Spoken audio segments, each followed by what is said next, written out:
প্রধানমন্ত্রী তারেক রহমানের নেতৃত্বাধীন সরকার রাষ্ট্র পরিচালনার প্রথম 6 মাস পূর্ণ করেছে। এ সময় মন্ত্রণালয় ভিত্তিক কাজের অগ্রগতি পর্যালোচনা করছেন সরকার প্রধান।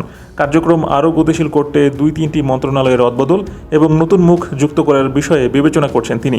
সবকিছু ঠিক থাকলে আগামী কয়েকদিনের মধ্যে এ বিষয়ে প্রজ্ঞাপন জারি হতে পারে বলে সরকার ও দলীয় সূত্রগুলো নিশ্চিত করেছে।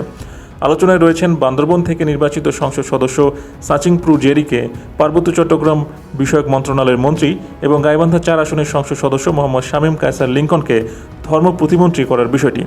তবে তারা দুজনই জানিয়েছেন বিভিন্ন মাধ্যমে খবর শুনেছেন, কিন্তু সরকারের শীর্ষ মহল থেকে বুধবার বিকেল পর্যন্ত কোনো নিশ্চিত বার্তা পাননি। সূত্র জানায় রাষ্ট্রপতি নির্বাচনের 1-2 দিন পর মন্ত্রিসভায় নতুন মুখের বিষয়ে সিদ্ধান্ত আসতে পারে।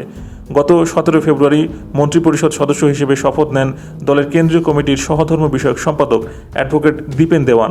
তিনি পার্বত্য চট্টগ্রাম বিষয়ক মন্ত্রী হিসেবে দায়িত্ব পালন করেন।